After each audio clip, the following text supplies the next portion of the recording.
ladies, Barbara Chapmond. This is Cowgirls Get Goin for God. This is video number 8. Video number 8. And we are on, let's see, we are on a tough chapter in the Discipleship Program 2010. We are on a chapter called What is Sin and How Do We Deal with It? But in the midst of all this, we see God's grace, God's awesome grace. So, as I told you in the very first video, this is probably going to be a more lengthy video set. And so we're going to sit down and get kind of comfy now. And I'm going to be reading you the Matthew Henry Commentary, chapter 2 of Genesis, and getting the highlights of it. And in this study, there was a lot of questions. And I pray that a lot of them will be answered as we go through the Matthew Henry Commentary. And I'm going to read that and share that with you, okay? So, this is video number, let me make sure, video number 8. I went and got my tea while I go take a little bit of a break. Got my smelly, nice candle here. And, yep, this is video number 8. Okay, video number 8.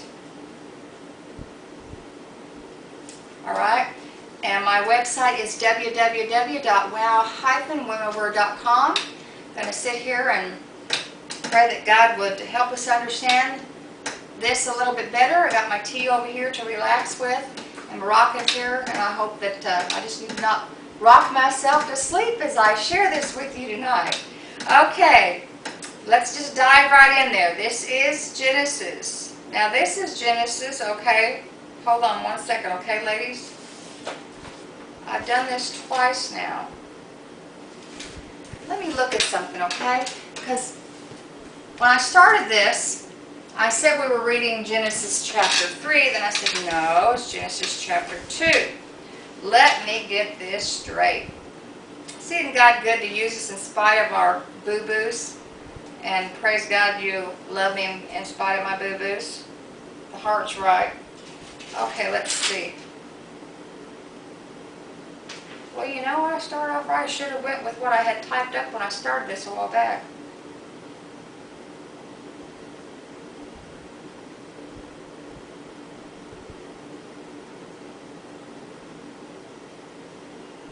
Yep.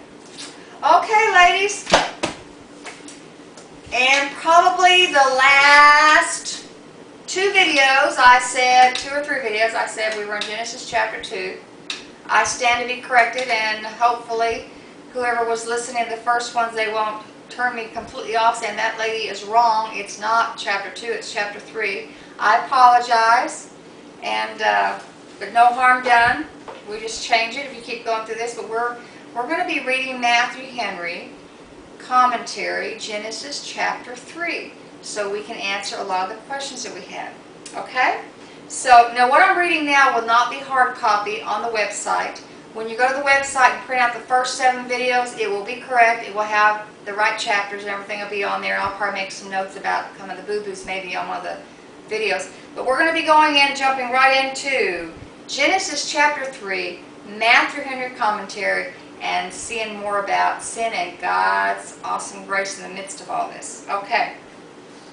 Now, I'm not going to read all those verses. I printed out the King James Version, Genesis 3, and then I printed out the NIV version of Genesis chapter 3. But you know what I think I will read, ladies? The Message version. The Message version of the Bible is quite a bit different. It's pretty plain and down to earth and kind of talks like, you know, like we do. It's not the these and the thous and things like that in it. So, what we'll do is let me change my video number 8. We're going to start reading on the Message version, Genesis chapter 3. Okay, let's get started. Alright.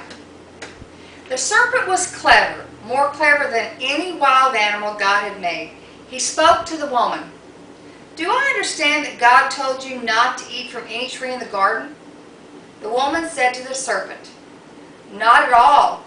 We can eat the trees in the garden. It's only that one tree in the middle over there of the garden that God said, don't eat from it. Don't even touch it or you'll surely die. The serpent told the woman, You won't die. God knows that the moment you eat from that tree, you'll see all of what's really going on. and you'll be just like God, knowing everything, ranging all the way from good to evil. Verse number 6. When the woman saw that the tree looked good and eating realized what she would get out of it, she'd know everything. She took and she ate the fruit and then gave some to her husband, and he ate. Immediately, the two of them did see what's really going on, saw themselves naked. They sewed fig leaves together as a makeshift clothes for themselves. When they heard the sound of God strolling in the garden in the evening breeze, the man and his wife hid in the trees of the garden and hid from God. God called to the man, "Where are you?" He said, "I heard you in the garden and I was afraid because I was naked and I hid." And God said, "Who told you you were naked? Did you eat from that tree that I told you not to eat from?" And the man said, "The woman you gave me, she made me eat it. She's a companion, and she gave me the fruit, and she said, 'Yes, eat,' so I ate it." And God said to the woman, "What is this you've done?"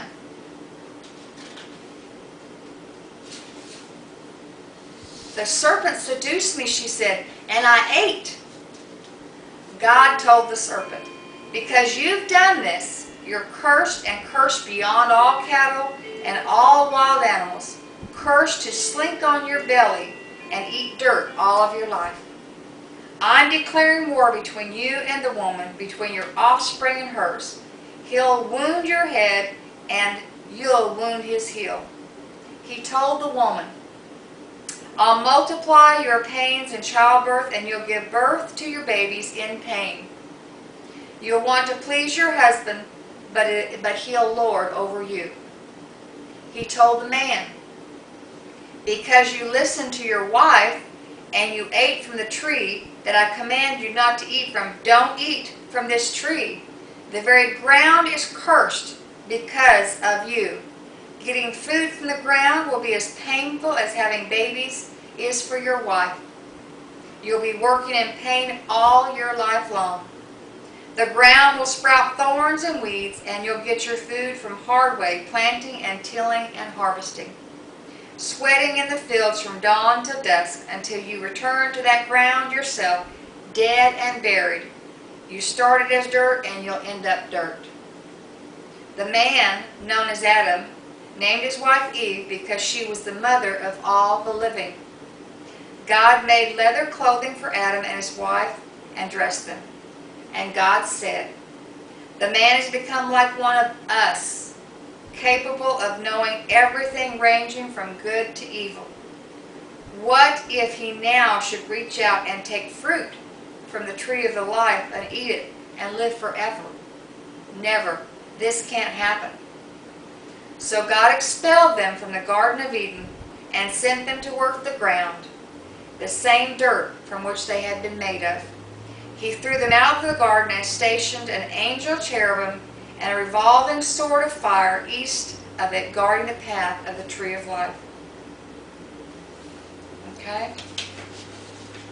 Now, I think we're going to take a break because this is probably going to cut off. And we'll come back on video number 9. And let's see what the Matthew Henry commentary has to say. And there's several pages here that I printed out from the Bible software I have. And I know you can't see it, but there's a lot of it. And I went through and I just highlighted the things that were probably going to answer some of the questions that I had previously, because that's how I studied. So we'll come back in just a few minutes. Take a break, get you a cup of coffee, get your tea, get you a snack, whatever. Take a break, and then you come back and we'll jump right back into Matthew Henry commentary, Genesis chapter 3. All right? God bless y'all. See you in a little bit. Bye-bye.